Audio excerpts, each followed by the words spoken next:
Welcome back to the ES DraftCast with Tony Pauline. I'm your host, NFL editor-in-chief Tim Wood, alongside the draft guru, Mr. Tony Pauline. How are you, sir? Okay, a little bit busy, kind of odd with no football on a Sunday after months and months of having weekends filled with college and pro football. Olympics did take up some of my time, but it's always on in the background, always doing something draft related. So, and we're a week away from the NFL Combine, which is rather exciting and stressful at the same time. Not much downtime in your world right now. Not the rest of the insiders are taking a little bit of a breather, whereas the draft guys, no, this is go time. From December, well, I mean, it builds during the college season. It really builds in December. January, it's crazy. February is crazier. March is the worst month of all. So, yeah, I really rarely get to leave the seat that I am sitting in presently as we do this podcast.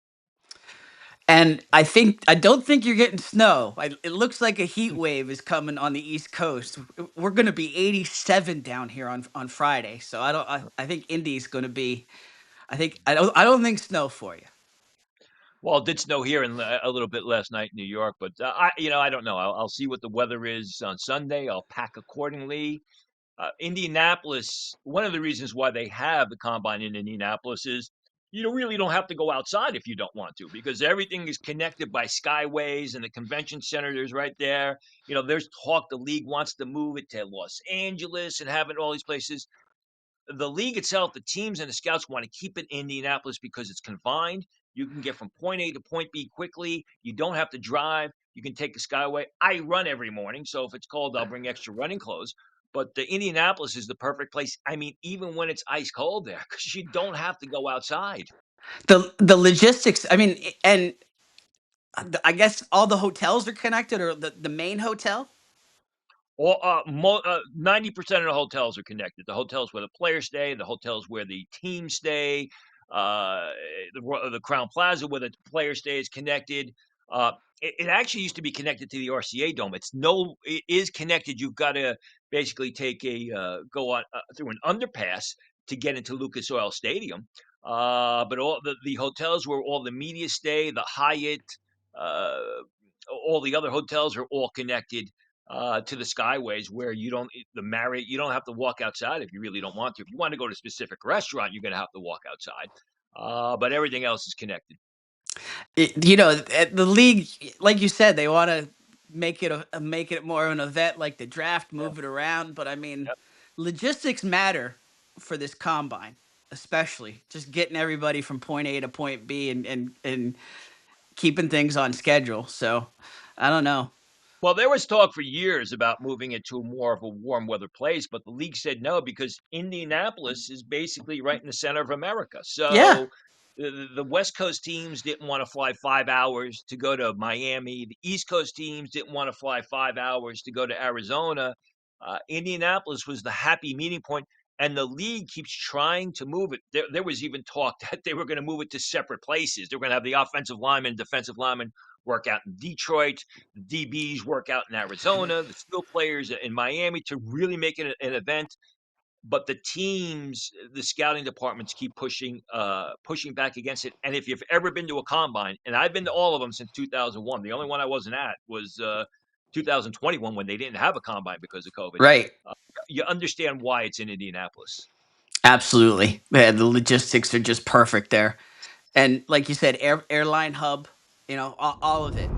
Okay, Tony. So the league released their list of 319 players that are invited to the combine.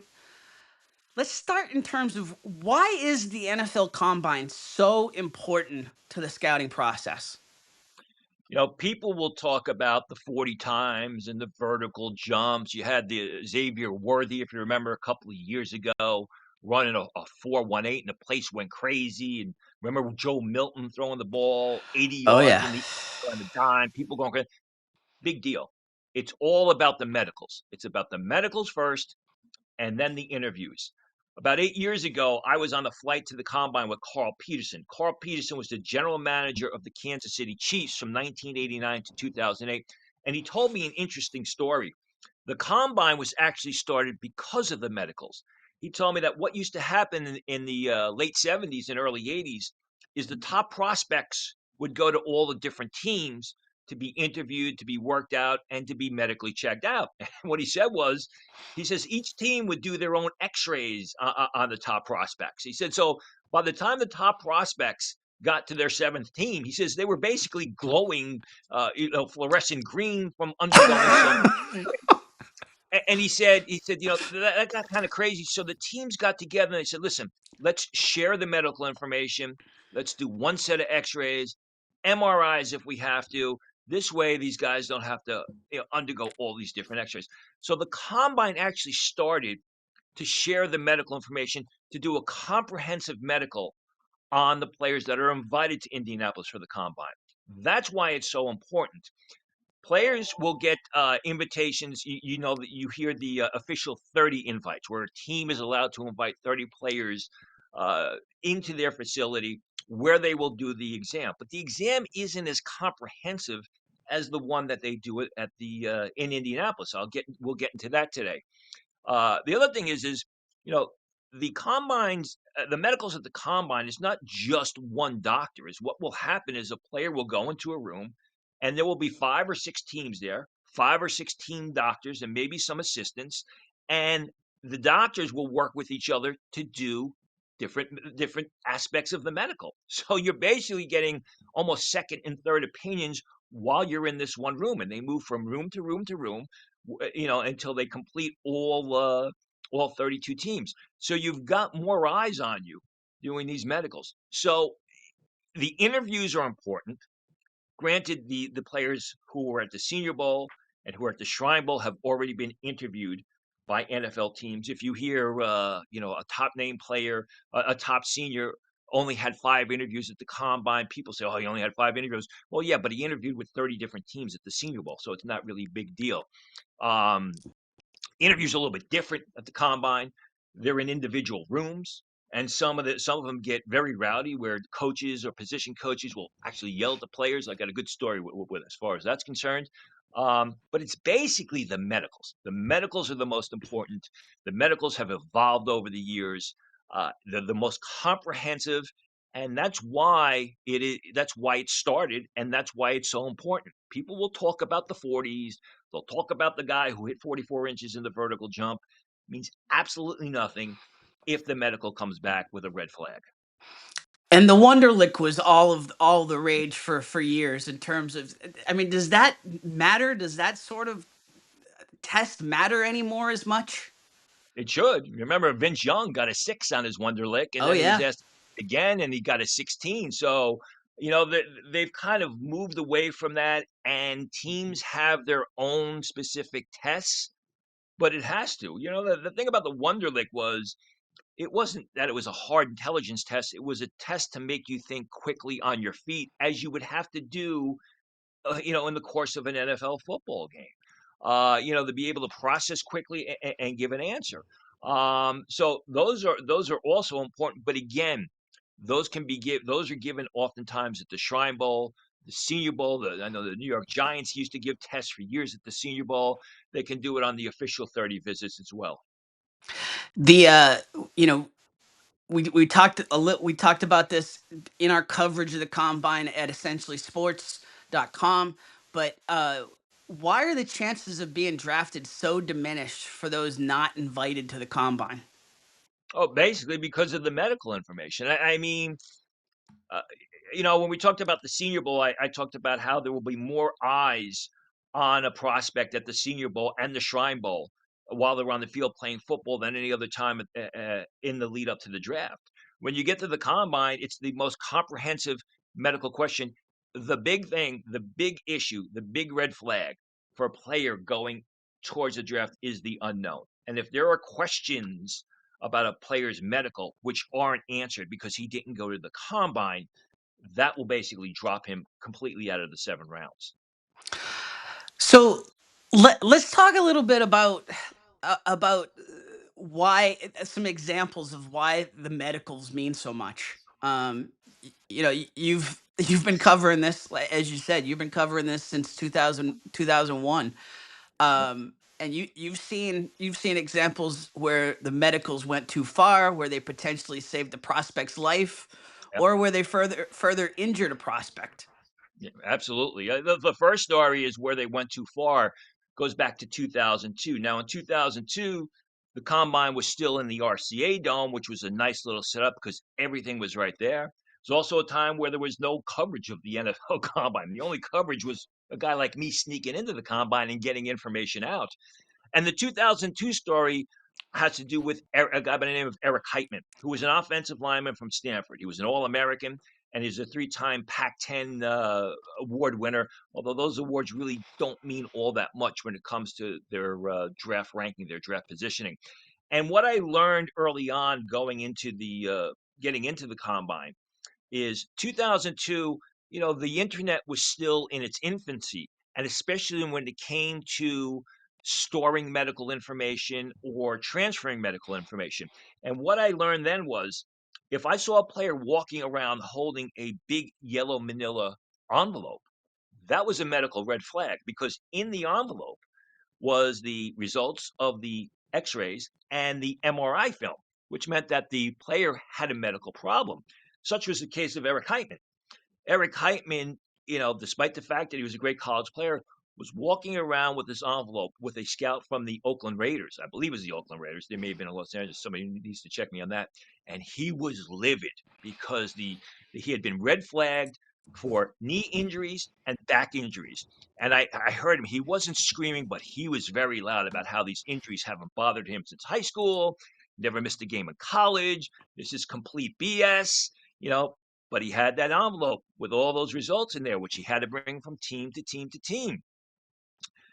Eric Heitman was initially projected to be a day 2 pick, even a second round pick.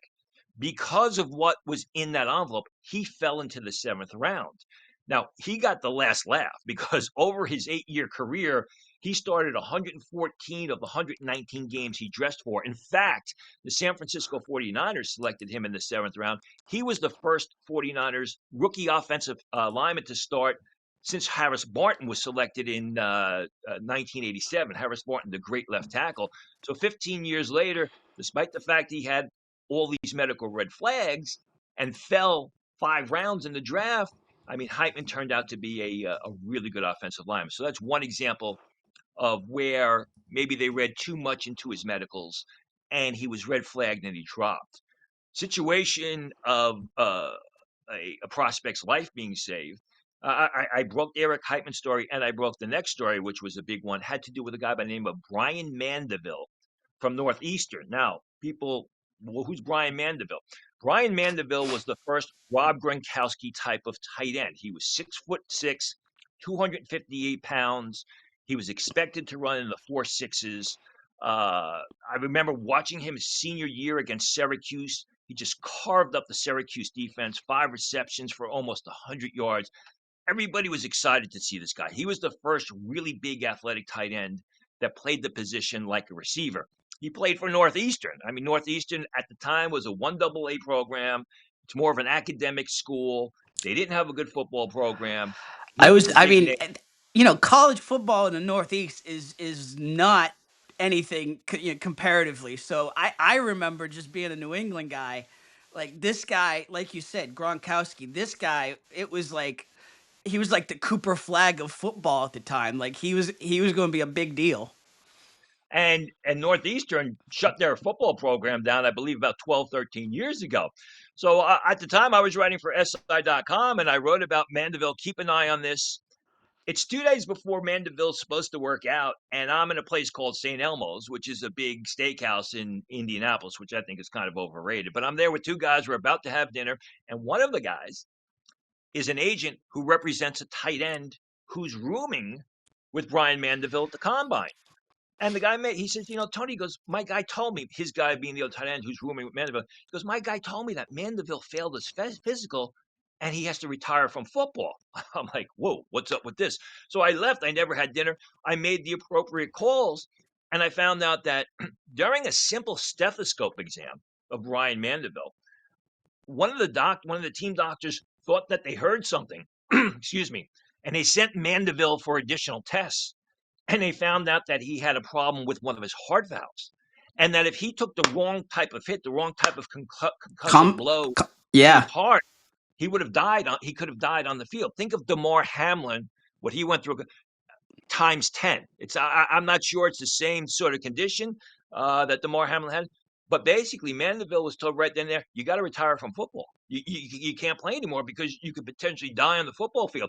I actually Googled the story. You can still find the story. The link to my initial report at SI.com is no longer there, but the Mandeville story is there. So here's a situation where a guy, small school guy, everybody was really excited to see, could have been a mid-round pick, went to the combine because of a simple stethoscope exam, had to retire on the spot, which is what he did. And then the last story, another one that I broke, was in 2015, where combine medical actually hurt a player. It's Tyler Croft, the tight end from Rutgers, who was a very athletic tight end.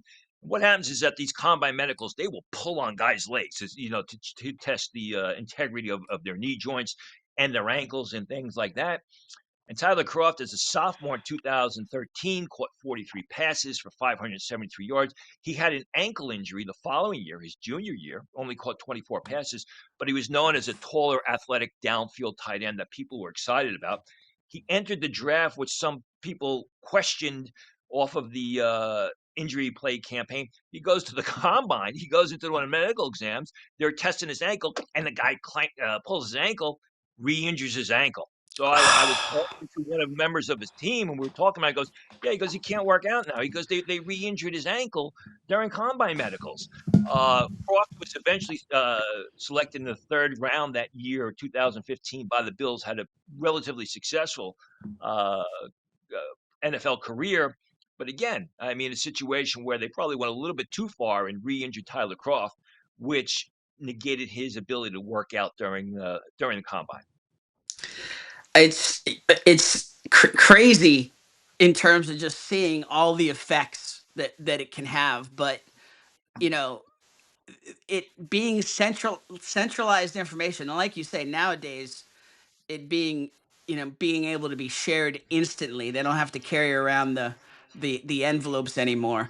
That must have been crazy though. The guys that are having to carry around the X-rays, and like you said, they got this big scarlet A on their chest basically, or scarlet X.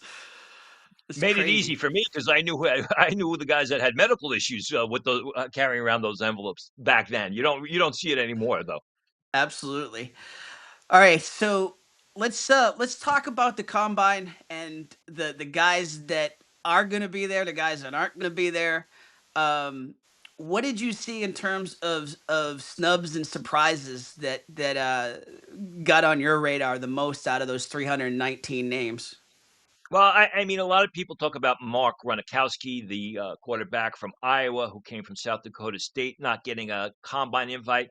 I was mildly surprised. I mean, Gronkowski came into the season graded as anywhere from a free agent to a sixth round by NFL scouting services, and those preseason grades hold a lot of weight when it comes to combine invitations, right or wrong. Didn't have a great year. I mean, 1,741 yards passing, 10 TDs, 7 interceptions. I mean, looked better running with the football at times last season for Iowa than he did throwing the football. So that wasn't really a crazy surprise to me. Miller Moss, the Louisville quarterback who started his career at USC, was a bit more of a surprise because he came into the season with fifth, sixth round grades, had a decent year, almost 2,700 yards passing, 16 TDs, 7 interceptions. So I thought Miller Moss not being invited to the combine was a bigger snub than Gronkowski, who a lot of people are talking about. Definitely deserved one. That was a surprise. Running back T.J. Harden of SMU by way of UCLA. So he was all along. Harden was considered a midday three pick. 787 yards rushing last year at SMU. The year before, 40 receptions at UCLA. That's a bit of a surprise, especially in a draft that's weak at running back. I thought there were a couple of receivers that really stood out as far as combine snubs. This first being Lewis Bond of Boston College. I mean, Bond came into the season with fifth round grades from scouts, went on, caught 88 passes for 993 yards for a bad Boston College football team. There was nothing that he did last season that didn't that basically would have excluded him from the combine. I'm told that Bill O'Brien, the Boston College coach, who basically started coach for the Houston Texans, brought Deshaun Watson to prominence, brought Patriots. brought them into the playoffs, had been telling scouts and people all along that they were underrating Lewis Bond, that he was going to be a real good NFL receiver. And Bond's in a bit of a pickle right now because, from what I'm told, the Boston College Pro Day isn't until March 23rd. So he's probably not going to start those official NFL 30 visits until after that pro day, unless he wants to take some days off from training. So, he's got to wait 3 weeks after the combine's over to get his pro day in. Maybe some teams go out there and work him out. Maybe he goes and visits a few teams. I mean, no one's expecting Lewis Bond to run a 4.3, but he can't run a 4.6 at pro day. That will really hurt him. It's really, I don't know of any medical issues with Lewis Bond because he was a 4-year contributor. For the record, I did reach out to one of his people to try and get him on this podcast. I got no response. Whether they don't want to, whether they're overburdened with things, whether they don't want to deal with me, which is a possibility, I don't know. But we tried to get him on because I thought Bond was a huge stuff. Even people I spoke to, scouts really like him. That was a surprising. Your grades on it have been high. I mean, it's one of those things where, like, you know, guys, if you're listening, like, we're just trying to pump you up. Yeah. Exactly. Anthony Smith of East Carolina came in as an undrafted free agent, 64 receptions for over 1,000 yards, 17 TDs. I mean, here's a guy, 6'2", 190 pounds. He's gonna run in the 4.3s, or would have run the 4.3s at the combine. When I was at the Shrine Bowl speaking with people, they said solid fifth round grade on him. NFL people, probably not going to happen now that he's not going to the combine. You go to the offensive line, Ethan Oniniwa of Ohio State, who transferred to Ohio State by way of Rice. Came into the season with third round grades, started early in his Ohio State career. Guard was really good until knee issues sidelined him, played well at the Senior Bowl. You would have thought a guy like that who had third round grades coming into the season, played as well as he did at the Senior Bowl, and has previous knee issues would get an invitation to the combine. That didn't happen. That was very surprising for him. Defensive line, I know a lot of people are miffed that Mikael Kamara of Indiana did not get an invitation. I'm not as shocked. I mean, he was not given draftable grades before the season. 6 foot tall, 6 foot even, 6 foot a half inch, 232 pounds, not expected to run very fast. 2 sacks last year. He's a great football player. He's not a great athlete. So that was maybe it wasn't a big shock that he didn't get invited, has not been given draftable grades by scouts for the past 2 years. Great football player, helped Indiana win the national championship. Doesn't mean he's not going to make it the next level, but I think he's limited because of those size speed numbers. So those are some of the guys that I thought were interesting non-invites to Indianapolis. And you mentioned Earl Little, DBs, Yeah. Earl Little, Jalen Stroman as well. Yeah, exactly. Earl Little, underclassman from Florida State, 76 tackles, 4 interceptions, made plays all over the field. Jalen Stroman of Notre Dame by way of Virginia Tech, phenomenal defensive back from at Virginia Tech in 2022, 2023. Has struggled with injuries, but still a guy that came into the season with fifth round grades. You would think last year, 37 tackles, 2 pass breakups, 1 interception at safety. They would invite him, especially in a year that's very weak at safety. He's not going to the combine. That was surprising. I talked about Earl Little, the safety from Florida State. There's another underclassman, Eric Singleton, the receiver from Auburn, who did not get an invite. If you're an underclassman and you don't get an invite to the combine, that's almost a death blow for your chances of being drafted. Because of the fact that there's much more information on the seniors and the upperclassmen, and they're going to have to do a lot of digging on the underclassmen, which they usually do for the combine. So it's going to be a situation where only teams that like Earl Little will do digging on him, as opposed to say every team getting the information and then falling in love or really liking Earl Little based on the information that's put in front of them. And you also have a surprise invite at linebacker. Yeah, Quintavious Hutchins of Boston College. To me, that's a real shocker. I started watching Hutchins when I saw him on the Shrine Bowl roster. He was eventually elevated from the Shrine Bowl to the Senior Bowl. I mean, 6'2", 229 pounds, a pass rushing linebacker who finished with 24 sacks, 24 tackles, 1 sack last season. Uh, the fact that Hutchins got an invite and Lewis Bond doesn't get an invite, Hutchins gets an invite in a year that's stacked with pass rushers, edge rushers at linebacker and defensive end, and Lewis Bond doesn't. To me, that was shocking. I watched the film before the Shrine Bowl on him. Wasn't impressed. He got elevated to the Senior Bowl. Now he's at the Combine. I'm gonna have to go back and watch the film again. Even before this podcast, I was talking to people in the Northeast, and they were shocked that Hutchins got the invite to the Combine. His teammate Lewis Bond did not. How, you know, is there? You talk about undrafted free agents, right? Is there almost, and it, you obviously want to be in the mix. Everybody wants to be drafted, but from a financial perspective, is there almost an advantage to not being drafted and kind of being on that free agent list?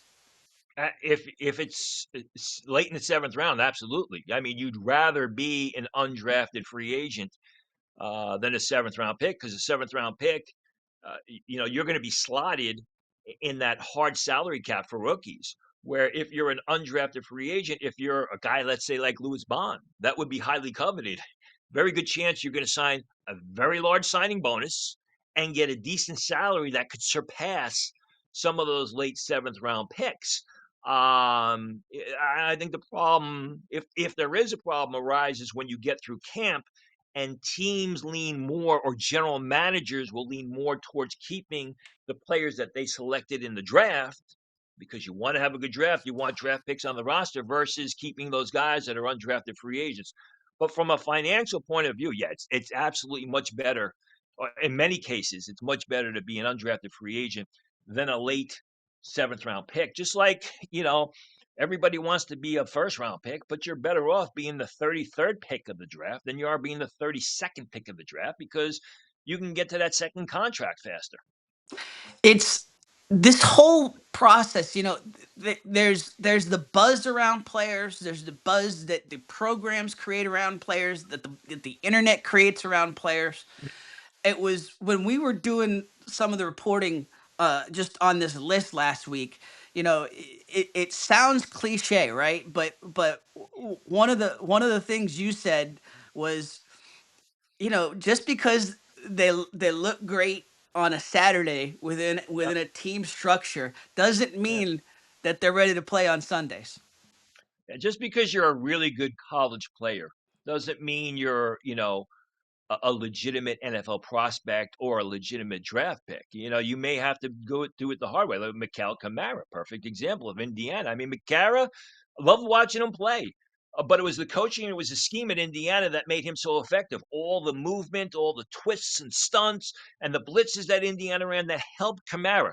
I still think he can be an NFL player, even though he's not invited to the combine. He's just going to have to do as a situational pass rusher, special teamer.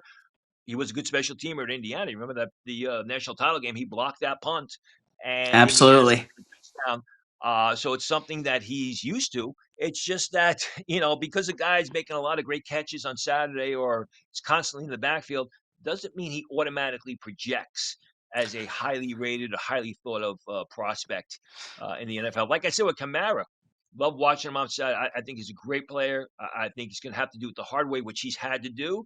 But I mean, NFL scouts never gave him a draftable grade the past 2 years. And Kalon Black was another one of those guys that everybody kind of, fell in love with to a certain extent throughout the college football playoffs. But, when when I brought him up to you, for instance, it was like, nah, his grades just were never there. So it's like, great Saturday player, not projected to be a great Sunday player. Gonna have Yeah, to overcome some scouts.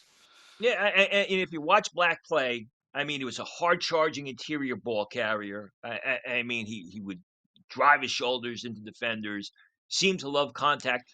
5'9.5", 208 pounds. He runs in the 4.55s. Again, all of a sudden you're playing on Sunday. Many of your defensive linemen are going to run 4.55s. Your linebackers are going to run faster than that. So, the best player in many instances, the better players that Black played against successfully in the Big Ten and on college football side will be second and third teamers in the NFL, and people kind of seem to lose that in the mix. Now, again, Black, he's tough. He seems smart. He's good in all three aspects. He's a good ball carrier. He's a terrific blocker, good pass catcher out of the backfield. Doesn't mean he's not going to be an NFL player, but what it means is, he's not going to be a third or fourth round pick, even if he is selected in the draft, like a lot of people are projecting. The other big Let me also news. let me also tell you. Let Yep. me also say this. It's no coincidence that we're talking about Kalon Black and we're talking about Mikael Kamara, who come from Indiana, which has, in my opinion, the best coach in football, NFL or college, best coach in football coach in America, and he's getting every ounce out of these guys, and he's putting these guys into positions where they are allowed, where they can do what they do best. So that also has to be factored in. Absolutely. And where does he, he's got to find the same sort of guy, right? He's got to find the same sort of guy on the NFL level that's gonna maximize in the system, in just the development of the player. Or the Be, NFL has got to put the player in a system where he can perform, to his maximum, which is an oddity these days because, coaches like to get players to fit their system rather than build the system around the talents and skills of a player. Absolutely. So we had some updates on some eligibility situations this week. Trinidad Chambliss, you've been saying it all along, that you know he's coming back, and the courts agreed with you, agreed with most of the thought process here, and so he won his appeal on the state court level, granted the 6th year. Um, I was amused by the NCAA's response to it. Um, the NCAA, it was like, you got guy basically saying, we're trying to prevent guys from cheating the system, No. and it blows my mind that you have guys that, you have one guy that just got granted a 9th year of eligibility and started playing in 2018, and we're haggling over a guy like Chambliss where it was a clear cut medical red shirt. I don't think it was clear cut to the NC2A because if you believe what they said, there was no documentation that he missed the season or missed most of the season because I believe it was tonsillitis and an illness. So listen, Some the respiratory NCAA, issues, yeah. the NCAA, as far as I'm concerned, has been a bit of a joke for the longest time. Uh, we'll see if they appeal the Chambliss ruling. They can take it to the next level. I don't think that they want to, based on the issues. Uh, You know, uh, People talk about, well, Congress has got to get involved. I don't know that Congress has got to get involved. I think what's eventually going to happen is they keep talking about some sort of union, the college players unionizing. And what a union brings is a collective bargaining agreement, as we see in the NFL. And what a collective bargaining agreement will be is, regardless of what happens, you're 5 years removed from high school, you're 6 years removed from high school, your eligibility is done.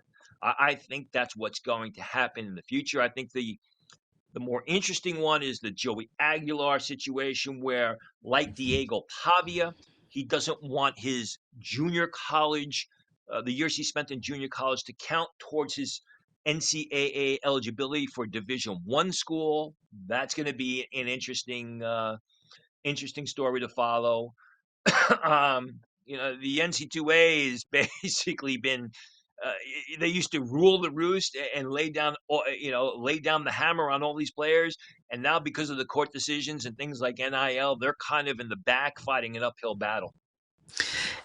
Is the Aguiar situation similar in terms, different case in terms of JUCO eligibility versus a straight medical, but um, is the same feeling around the league that he's going to win this one and not end up in the draft? Well, the Aguiar situation parallels the Diego Pavia situation. And the feeling is the Pavia situation set a precedent that Aguilar's lawyers can lean on and say, well, this is the rule. We expect the same to apply to our client. It's just a matter of how far up is the NCAA willing to take it. Now, the Pavia situation happened right before the season, right before the 2025 season. The Aguiar case is we're in February. So the NC2A, now has 6 months that they can fight this if they really want to, and say, no, your junior college paying experience, the time you spent on junior college, counts towards your eligibility. And if they win that case, well, then the NCAA can say, this sets the precedent moving forward. It's and you keep I keep wondering when the NCAA is going to draw a line and try to really sick all the lawyers and try to make the example out of one of these guys to try to curb the line. But Aguiar could be the case because of the time premium, because of the fact that they've got another 6 months before 7 months actually before the season begins. Where Pavi had happened this summer, just a couple of weeks. I think the ruling was before the season began. With Chambliss, I mean, it seemed like it was at his old school Ferris State. It was a bookkeeping issue where they didn't keep documentation of the medical condition that sidelined him. That may be a tougher hill to climb. in terms of, so you lose Chambliss from the draft. It was already a supposed strong class that's now turned into a weak quarterback class. How much credence through the years? I mean, you've seen this play out for decades now. When we have weak classes like this, like the quarterback, the running back class, um, how much does that impact the free agent dollars that are out there? Do those guys, do the salaries get inflated just because there's less young guys to pick from? Not really. It's gonna be based on the player's talent and what a team thinks a player can do. The team's not going to say, "Listen, we're not going to get we can't get our quarterback in the draft, so we might as well overpay for a guy in free agency." I mean, if there's a good quarterback in free agency or a good quarterback on the trade market that a team wants, they're going to pay for him. The fact that they can't get that type of player at that, or they can't get the player at that position in the draft, is going to have very little bearing. It's a good conversation piece, but the fact is it's going to be based, excuse me, whether it's a trade, whether it's a free agent contract, on the talents and skills of the player that's available. Another situation, just in terms of trends around the league. You got about a dozen coaches this cycle that have moved from college football to the NFL. Yep. Cowboys alone have hired about four. Um, is does that the fact that there's more college football players now, college football coaches in the NFL, does that create a situation of better evaluations of lower round talent? Well, I mean, yes and no. I mean, the coaches that were hired, do they have lower round guys, or are they from programs that are going to put top 100 picks into the draft. What it does is it expands the amount of information because they will be able to go to that coach who was at South Florida, wherever he came from, to find out about a specific player. So it makes the scouting process a little bit more comprehensive and a little bit more complete because, you know, like I said earlier on, the unknown is what will hurt a player's draft stock more than anything else. Well, if they're wondering about a player from Duke or a player from Michigan or wherever, they have a coach on hand that was there to see the player not just on game day, but during the week of practice in the off-season conditioning, so they can get answers about that player.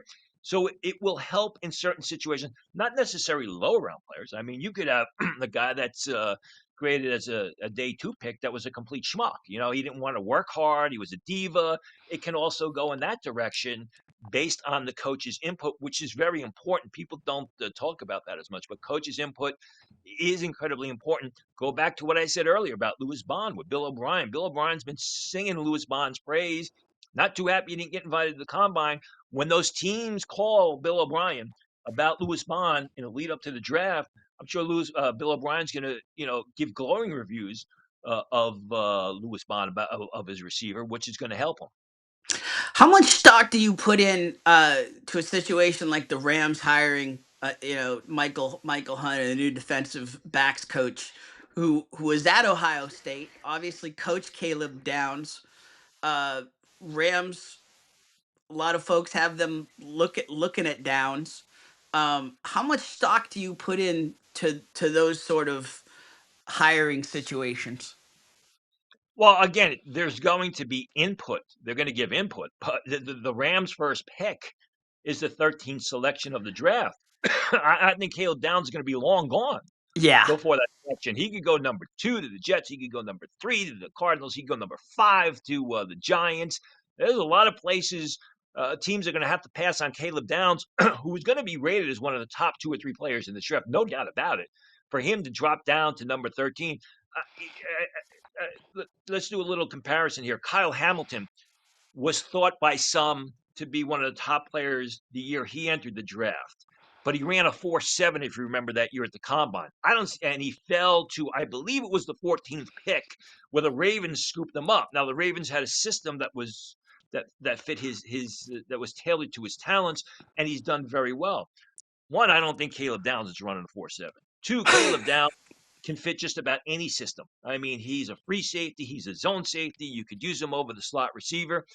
Point being is, as I'm going on and on and on, I would be shocked if Caleb Downs gets to the 13th pick for the where the Rams would select him. Could the Rams trade up? I'm sure they probably could. I'm sure there'd be a pretty opportunity for them to trade up in the top 10 if they really want Caleb Downs.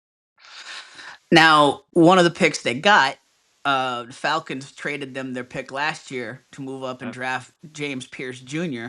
Now Right? you've got a law situation with James Pierce Jr. Um, how how does that? I mean, how do the Falcons recoup that investment if that ends up being if that ends up being a long term issue in terms of a suspension No, they or don't. I or mean, or worse? yeah, Yeah. right. It puts them back, and the general manager as well as the coach have already been fired, so you can't fire him twice. Uh, probably what would have happened.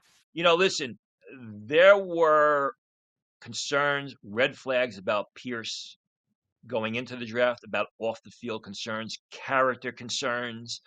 Sometimes you roll the dice, and Michael Green. Remember Michael Green last year from Marshall? A lot of people thought he was going to be a potential first round pick, top 45 pick, fell into what, the third round because of off the Yep. field concerns. Uh, this is nothing new with Pierce. You're innocent until proven guilty. We'll see what happens, but I mean, he was a terrific player last year. What do you have? 12 and a half sacks for the Falcons last year? Mm-hmm. Um, and that would really put a crimp, even though they got Stefanski, who's more of an offensive oriented coach, but that's going to put a crimp in the defensive plans if he's not on the field in 2026 or time after any time after that, depending on what happens. Yeah. I mean, that mid-season stretch where they went on a little bit of a roll. Right. The defense was, He was and fantastic. specifically the draft picks were Right. really leading the way there, and Pierce was definitely one of those guys at the forefront. He was, but again, you little bit of research, you'll see that's why he fell deeper in the draft than people thought, and there were still concerns about him. We'll see what happens. All right, it's time to get into the fan mailbag. Another very active week from the mailbag. Uh, Great questions coming from the newsletter, the Ask Tony feature in the DraftCast newsletter. Subscribe to it at essentiallysports.com, right there on the front page for you to be able to subscribe to. Subscribe to the huddle. You'll get the special DraftCast edition on Tuesdays, and you'll get to hit the Ask Tony button to get your question heard on the podcast. First question today, Tony. Over the past few years, Georgia has developed a reputation for producing linemen. Are there Mm. any offensive or defensive linemen coming out of there that you're keeping a keen eye on this year? Well, I mean, over the summer when I did my when I was working with another another network, and I did my Georgia preview, I talked about Monroe Freeling, the left tackle, who was a spotty starter, only saw time in certain situations in 2024. He's risen to the forefront. I don't think he's a first round pick at left tackle. I do think he's a day two pick, but I love his upside. So Monroe Freeling, the offensive lineman, is a guy to keep an eye on. Kristen Miller, the big defensive tackle. I mean, when he's on his game, he is a terrific, dominant interior player. He can be used as a nose tackle. He can be used as a four-man front. The problem with Miller is he doesn't always play up to his level of ability. He's a guy to keep an eye on. If you turn the switch on him, you're going to get a real good player. Ernest Green is a late round guard who I like in a power gap system. Same thing with Micah Morris, a late round guard that in the right system, a power running attack, power gap system like the Pittsburgh Steelers use. I mean, I think they could be late round steals. Centers or guards you can get in the fifth, sixth, seventh round. And if you're patient with them, you put them in the right system, they could turn out as starters. And I see that with potentially with Ernest Green and Micah Morris. This is another question that a bunch of you asked. Um, is there a team that nobody expects to draft a QB in the earlier rounds that could cause a shock similar to Atlanta with Penix? I mean, Yeah. it doesn't seem like there's a Penix type guy. There's not enough quarterbacks to even warrant that sort of kind of jump, right? Well, I would agree. Yeah, I mean, after Mendoza kind of falls off the Mendoza line, right? Isn't that what's nicknamed the Mendoza line? And Ty Simpson, I did my film work on him. He could go first round. I don't see him as a first rounder. But as far as shock teams, I think we already talked about one, the Los Angeles Rams. They're going to have to, at some point in time, address the quarterback position. Could they take one early? Well, they may roll the dice because they have two first round picks, depending on what they do with that first selection. I don't think they take a quarterback with the first selection. I think they would consider it with the second selection. Uh, and then the Minnesota Vikings, I think they're going to stick with JJ McCarthy, but they have the general manager was forced out. Now it's up to the head coach and the defensive coordinator. They're going to have a big input. I mean, that I guess at face value would be the surprise team, although I don't think it's going to happen. It's everybody wants that intrigue around the quarterbacks, right? And some years the crop just does not warrant the kind of harvest y'all want. But And, um, and sometimes it doesn't matter. I mean, sometimes, it's a legitimate question yeah, because of the fact that quarterbacks have been overdrafted for so long, and it's such a need position, and it's a disposable position. I mean, we've seen quarterbacks, who play 2 or 3 years or drafted in 2 or 3 years later, they're just cut because they can't cut it. it's all, and quarterback is the biggest example of it. Always amazes me how far these guys stock rises after uh, 5 months after their last snap. All of a Yeah. sudden, 2 weeks before the draft, these guys all of a sudden become hot commodities. Well, what amazes me is that you're supposed to learn from your mistakes, and they don't see NFL teams don't seem to learn from their mistakes. Again, talk about the Jets and the Cleveland Browns consistently needing a quarterback. You talk about Michael Penix, who there's still some questions about him. Kenny Pickett, I mean, was another one. You could see that year at the Senior Bowl that Kenny Pickett was going to struggle on Sunday. The Steelers went with him anyway in the first round. He's on what, his fourth team, 3-4 years into the league, and they never seem to learn. They continually overdraft quarterbacks. So You mentioned the Browns before. Another very popular question. Would the Browns dare draft a quarterback to challenge rival Shador, or are they firmly in lockstep with the current with Gabriel Sanders, or do they trade for or pick up a free agent veteran? the Browns hired a new coach, and they have a new general manager. So Shador Sanders is not the player selected by the new coach in the new regime in the Browns. That's number one. And coaches and general managers want their players. We saw that with the Jets when they gave up on Sam Darnold not too long ago. Sam Darnold, who won the Super Bowl a little bit more than a week ago. So that's number one. Number two is I don't know that Shador Sanders has done enough to be anointed the Brown starter moving forward. I mean, he was good in spots, but he was still making a lot of mistakes. He should be given the opportunity to compete for the starting job.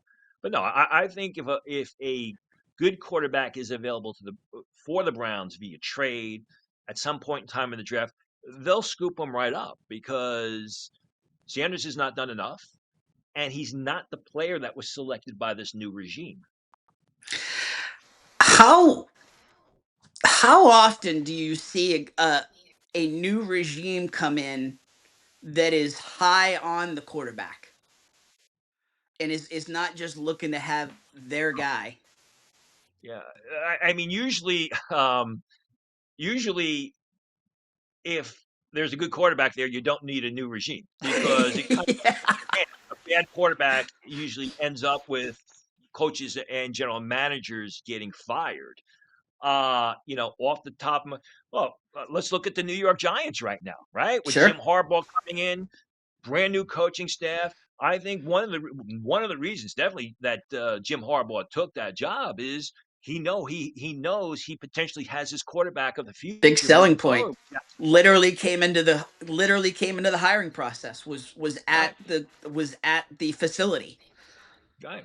He's not going to. Jim Harbaugh is not going to take the New York Jets job when the New York Jets are still searching for a quarterback. It's much easier for him.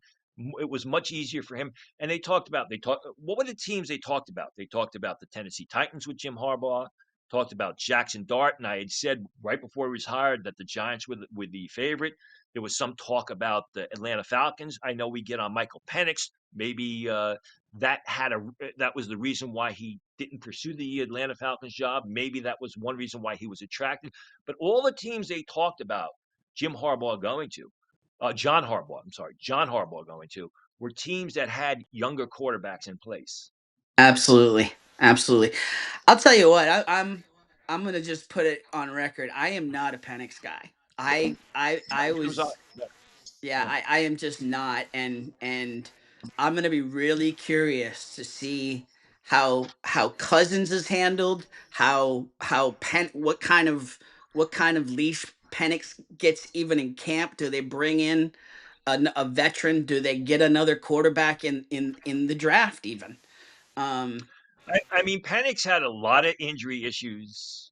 He had a lot of inconsistency in his game. I think what blew people away was his downfield passes. He made sure, some amazing downfield passes.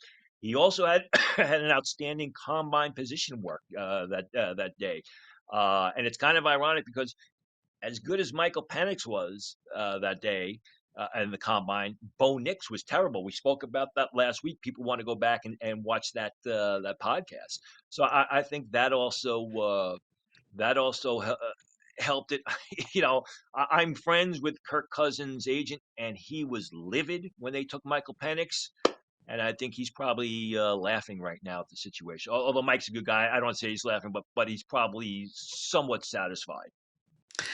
I don't know if you could have, and you expect this, everything we've seen from Cousins.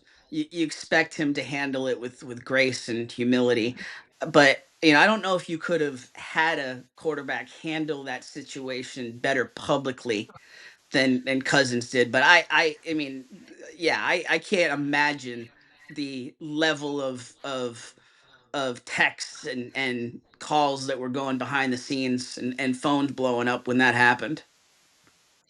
Kirk Cousins has made what, more than $300 million, is primarily a number two quarterback Uh, for most of his career. So yeah, no, he's going to be upset, but at the end of the day, his bank account is smiling.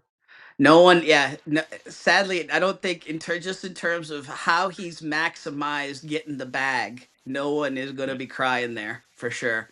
yeah. Still rooting for him for sure. Rooting for him to find another spot to go out the way he wants to go out. But yeah, it's going to be interesting to see how the Falcon situation plays out. All right, Clark O'Brien writes in again. Very simple question. This this appears to be a defense oriented draft. Yes. Yeah, absolutely. At certain positions. Pass rusher, you're going to have a lot of edge rushers literally through the third and fourth round. I think it's an outstanding, and I've said this time and time again, an outstanding off ball linebacker draft. You don't see off ball linebackers selected in the first round anymore. We talked about a week ago whether Carson Schlesinger might change that narrative, change that conversation. First pick of the second draft was far and away the best defensive rookie. So I think those two positions, it's really strong. Not strong at defensive tackle. Cornerback class and safety class leave a lot to be lacking, but those are the two top areas or the two strongest positions in the 2026 draft. Mike Scott asked, "Who should the Chiefs select with the number 9 pick?" I think they'd love Jeremiah Love from Notre Dame to fall there. I don't know that he's going to. I think that's where the first receiver will come off the board. They talked about Xavier Worthy previously. He's been okay. Rasheed Rice, you don't know what's happening with Rasheed Rice from day to day. So it could be a receiver like Carnell Tate, maybe Jordan Tyson. I would lean more towards Tate. He's a little bigger, he's a little sturdier. They're both terrific pass catchers. I think he's going to be an offensive skill player. And then the Steelers still need a quarterback with high level play. Who should they pick? Good luck with that one. I mean, because they're not going to get those. I mean, all sign. It looks like Aaron Rodgers is going to come Yeah, back. yeah. I'm going to throw a name out there because Mike McCarthy has had success developing quarterbacks. I'd like to see him take a guy like Taylon Green of Arkansas on day 3 of the draft. I know they took Will Howard last year, but Taylon Green is physically he's more talented. He's got an incredible arm. He's a bigger guy. What? He's a 6'5" and a half, 220 pounds. He's an incredible athlete. The accuracy needs work, and accuracy oftentimes starts with footwork and throwing the ball with proper footwork and foot placement. So I think a guy, if you get Aaron Rodgers back, which I think it's going to happen, I think a guy like Taylon Green in that fourth, fifth round area is someone that you can develop moving forward. All right. And, Again, and, and he's a Steelers quarterback. I mean, he's a bigger guy. He's a pocket passer type of quarterback that's got athleticism. Even Ben Roethlisberger, even now Aaron Rodgers. I mean, he fits that sort of Steelers aura where Kenny Pickett didn't. it's you would think that you would think they'll take a flyer late on a quarterback at least, right? I don't didn't feel a whole lot of Will Howard love coming out of any of the press conferences. As well, you shouldn't, because Will Howard's one of those guys that he was great at Ohio State. He just didn't project all that well to Sunday. He was a good athlete with a strong arm, but I mean, made a lot of dangerous passes at Ohio State where his receivers bailed him out. So that's a perfect example. Taylor Green is a little bit of the same, although Taylor Green has also showed the ability to basically carry that Arkansas offense over the past 2 seasons. And Will Howard was throwing to some great receivers. Absolutely. All right, so we're gonna want to alert you if you have not seen it yet. Check out the NFL draft board on Mhm. EssentiallySports.com. Tony Pauline, it's all Tony. It's the big board of players. Now, listen, this is not a mock draft, okay? And there's a FAQ at the bottom that will answer some of the questions in terms of the draft board. This is not a mock draft. We're doing mock drafts as well. Tony's got another one coming out in a couple weeks, right? I'll try and get one out before the combine. So hopefully it'll be more Even like a couple before. Okay, wow. days. Okay. So, but the big board is all about the grading of players and the best players. You hear it all the time. The best players on the board. So, and you know, as we get deeper into the process, you're going to see players moving up the board as we see some of these guys that have the air is moving up. You're going to see guys drop off. But the biggest thing you're going to see over the next few weeks here, more and more, you will see in-depth reports on all of these players. We got it right here for Ruben Bain Jr. You'll see in-depth reports from Tony on all these players as he's going through the tape, getting through every conference. You will start to see all these players filled in and get all the in-depth information that you want here from the draft board here on essentiallysports.com. That's a good intro because before we started taping this podcast, I actually sent in another update. Not too much updates as far as grades are concerned, but another 80, approximately 80 scouting reports from the Big 12 were sent in. So David Bailey, Hunter Lee, all those guys, those scouting reports will be populated in their fields, and it's not just the top guys. I mean, there's Romello Height's probably going to be a day 3 pick. You'll be able to get information on him. We talked about combine snubs before. Wisniewski, the safety from Texas Tech, was not invited to the combines. Probably going to go undrafted. Maybe he's a late round pick, but you'll be able to get scouting information on him or a scouting report on him. And guys that the Gronkowskis of the world, that'll be input when I get back from the combine. So there's going to be information not only on the top guys, but the mid round guys, the late round guys, and especially the undrafted free agents, where it's often tough to find information on them. So check that out at essentiallysports.com. You'll see a link to it right there on the home page. All the latest information. We're trying to make this as much of a draft hub as possible to house all of the content, including the podcast and as much of Tony's content as we can. So check that out on essentiallysports.com. But we'll give you a little bit of a taste of some of these scouting reports. We're calling it the 60-second scout. We'll put 60 seconds up on the board, and Tony's going to take a look at 5 specific players this week. Let's start it out with a guy you mentioned earlier among the snubs with Anthony Smith. Anthony Smith, the receiver from East Carolina, a tall, athletic pass catcher, runs and plays in the low 4.4s, the high 4.3s. Really watched his game take off last year. 64 receptions, 1,053 yards, 17 TDs. Was the man at East Carolina.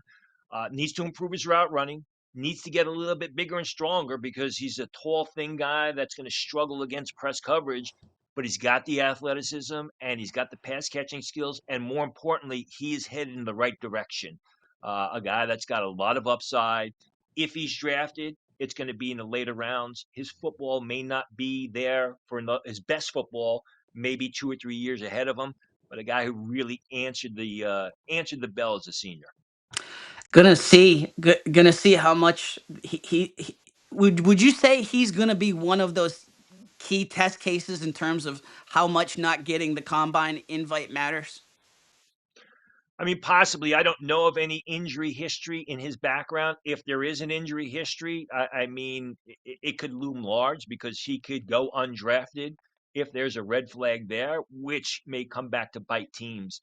Like I said, 2 or 3 years down the line where his best football is in front of him.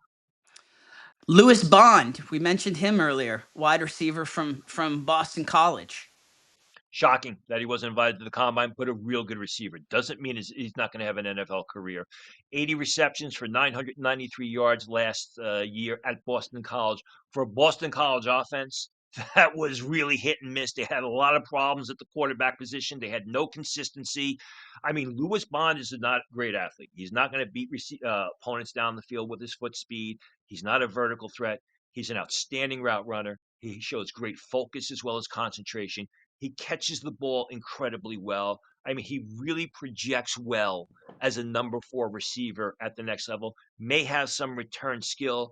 The thing about Lewis Bond is when the ball is thrown in his direction, 99% of the times he's going to catch it. And it's been like that for him for 3 years at Boston College. I think really an undervalued receiver prospect that's getting high praise from his coach, Bill O'Brien, formerly a successful coach in the NFL. Is a team like the Steelers or team like the hometown Patriots Right. that make the most out of the less athletic receivers? Yeah, well, That's where he's going listen, to fit the best, right? well, I mean, the Patriots in the past, they've had so many busts with their Oh early yeah, round receivers, but they did great with their day 3 receivers, the Julian Edelmans, people like that. So, and they need a receiver. I mean, he would be Louis Bond would work very well in underneath coverage. Especially Stephon Diggs is still on that team. He takes the top off the defense. A guy like Louis Bond would be a great complement to Diggs. I got to imagine Bill O'Brien's going to be in Josh McDaniels' ear plenty over the next few months here around Oh, Bond. I'm, I'm sure it's already happened. Oh yeah, absolutely. Miller Moss, the next guy we Yeah. mentioned him earlier. Yeah, I mean, Miller Morse should be a late round pick. Not getting invited to the combine is going to hurt him. He's efficient. He's accurate. He shows the ability, to get the ball through the tight spots. He shows excellent poise. USC transfer who did a terrific job at Louisville this year. Not the biggest guy in the world. Doesn't have the strongest arm, but I think a guy that you need number 2 and number 3 quarterbacks in the league. It's not always about the starter. The starter is the guy that drives the team. You need those guys occasionally come off the bench or at least sit on the sidelines to see what's happening. And I think Miller Moss is really being undervalued at this point. Deserves to be a late round pick. Whether he is a late round pick since he wasn't invited to the combine remains to be seen. What is the path for a guy like that? Is the pro day going to jump him off the page at this point? Interviews for at the quarterback position are very important. When they do that whiteboard, if he's able to diagnose plays and basically absorb what's being given to him, that's very important at a quarterback because if they think they can get a guy like Miller Morse there that can see everything, that can understand everything, that is very coachable from the word go and really fits the system, that will bode well for him. Yeah, the pro day is important. You don't want those deep passes to hang in the air. You don't want them to fade. But the interviews and the whiteboard and his ability to basically absorb what is given to him on the fly at the pro day when they do those interviews before and after the workout or the official 30 visits are very important for a guy like Miller Moss. Next up, Keanu Tanavasa. Yeah, an underclassman, not invited to the combine. It's tough for underclassmen that don't get combine invites to get selected at all in the draft. I mean, he's a bit of an enigma in the sense that he's a quick one gap penetrating defensive lineman who was used at nose tackle or over center at BYU, which reduced his playmaking ability. But when you watch him, he's got a great first step. He plays hard every single down. He's got a good change of direction. He's very explosive. He go, go, go, go, go, go, go. Not the biggest guy in the world, not the strongest guy in the world, but someone I think that would be a good rotational lineman in a 4-man front. Again, he's got to get stronger. He's got some upside, a little bit of a younger guy, but not getting an invitation to the combine is really going to hurt him. And then finally for today, guy that's risen your draft, your big board. We've talked a little bit about him before. been in the spotlight throughout the college football playoff. David Bailey. Yeah, his whole senior year, all of 2025. I mean, the guy's been a monster. He's the tape on David Bailey is absolutely incredible when he's standing over tackle in a 3-4. I mean, he is a big explosive. Well, he's not big. He is a powerful explosive pass rusher who, even though he goes up against offensive linemen that have 70, 80 pounds on him, he's never off his feet. He's never being overwhelmed. He's not just a wide angle rusher. He shows an inside move. He's terrific with his hands. Really did a number on Isaiah World in the college football playoff game. But he's also athletic. I mean, I've seen the guy change direction and catch ball handlers in backside pursuit. He can drop off the line in coverage on zone blitzes. Does a little bit of everything well. The tape on Bailey is not as impressive when he comes out of a 3-point stance, which I think says a lot, especially when you're talking at the top of the draft. People think the Jets are going to have Bailey going to the Jets with the number 2 pick. I don't think he's a good fit at the number 2 pick because I think he's better standing over tackle than he is coming out of a 3-point stance, which is really what Aaron Glenn likes to do with this 4-man front. I think he's a better fit for Tennessee with Robert Saleh, who likes to have guys standing over tackle. You talk about Jeremiah Johnson. You talk about Will Johnson. These guys primarily stand over tackle. And when Saleh was their head coach, they were outstanding pass rushers. So it's going to be interesting to see. David Bailey coming into the season was graded as a potential 3rd-round pick. He's now going to be a top 5 selection in about 2.5 months' time. It's crazy how we talk about the importance of the preseason grading on these guys, but a guy like Bailey that kind of can overcome that grade with such stellar performance and putting such stellar tape out there. I mean, it's all when we'll talk about this more. It's all about beating expectations. That's what the Senior Bowl is about. That's what the Combine is about. That's what it is. The guy season before he enters the draft. The expectations are set at X. If you can exceed them, you're going to benefit from that. So here's a question for you that you don't like to we don't want to be too negative towards these guys, but is there one draft pick out there that you feel like everyone is overrating right now? Well, they're starting to come off this guy, but I thought he was overrated from the beginning, and that would probably be Peter Woods, the defensive tackle from Clemson, who I think made a mistake not going to the Senior Bowl. I mean, he's a big athletic. Well, he's a relatively large athletic guy. He's a gap penetrator. They used him at running back at times at Clemson, but he wasn't very productive. He doesn't get off blocks all that well. He needs to get the first step on opponents to really make plays. People were talking about him, me included. So I'm as guilty as everyone else as a potential top 10 pick. You see people starting to come off of that because unlike David Bailey, the tape really doesn't match the reputation for Peter Woods. Peter Woods is a guy who I think he could be very good, but his best football may be 2 or 3 years out there, and he may not have, or I don't think he's going to have the impact as his rookie season that you would expect from a top 15 selection. You talk about the tape don't lie, right? And me being down here in South Carolina, especially in Clemson territory, you talk about expectations, and the team didn't live up to expectations. Nope. And Woods is certainly one of those guys that folks down here point to a lot in terms of why the team didn't live up to those expectations. Yeah, and you're right. I mean, it wasn't just Peter Woods. It was T.J. Parker. It was Cade Klubnik. It was Antonio Williams, who struggled with injury. But that's why I think entering the season, a lot of people, including myself, thought that they would be in contention, in competition for the national championship, and they ended up playing in a second-rate bowl game in Yankee Stadium. As fun as it is to watch bowl games in Yankee Stadium. It's really unique when they do the Fenway or they're doing the Pinstripe Bowl. It's fun to see. But like you said, at least it wasn't the Belk Bowl. That's a big joke down here in terms of uh, just not being in the Belk Bowl. Um, we talk about overrated. Uh, you've thrown a lot of names out there in terms of sleepers that you like. Is there one specific guy that stands out above the rest for you right now in terms of the biggest sleeper right now? I don't know that he's a sleeper, but I don't think he's getting the credit that he's due, and that would be Jayshwan Barnum, the linebacker from Michigan by way of Maryland.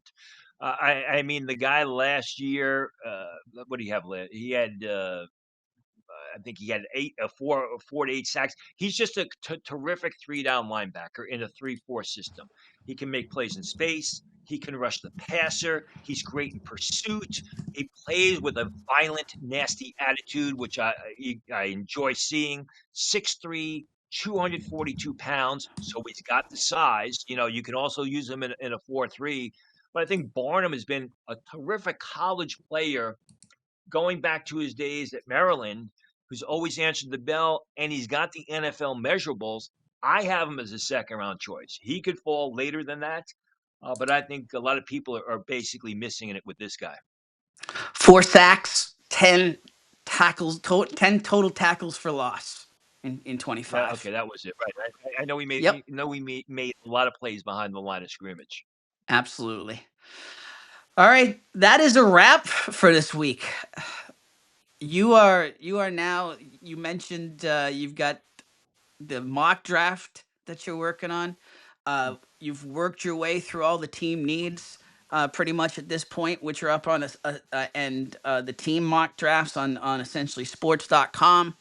Uh, what is, what's the biggest thing as you head to Indianapolis? Is there one big storyline that you are most interested in seeing play out as you head to Indy? I mean, no, because it's not an overly exciting draft. We talked about Mendoza last week. He said he's not going to throw at the combine, which actually could be a good thing because now that they let fans in, when Mendoza stepped to the line for a repetition, I'm sure the fans in Indiana would have gone crazy for him. The hometown fans, especially the Raider fans that are win. We'll see moving forward. I guess I guess the interesting thing is, and you're not going to know at the combine, is the Jets at 2, because that's going to set the tone for the rest of the draft. You know what the Raiders are going to do at 1, but the fun starts early with 2 because unlike last year, there were not two great prospects at the top where you knew Tennessee was going to take Cam Ward. After that, you had Travis Hunter, you had Abdul Carter. Uh, so there's going to be a lot of intrigue, which is going to continue. You know, with a month and a half, 2 months, almost 2 months after the combine, as to what's going to happen after the Raiders take Mendoza with the first selection. The real fun starts at 2. All right, another great week on the DraftCast. Check us out on all the platforms, all the podcast platforms, wherever you get your wherever you get your podcast. Check us out on YouTube as well, and we will be back with you next week here on the ES DraftCast with Tony Pauline. Another great week, Tony. Huge appreciation. Thank you. We'll see you next week.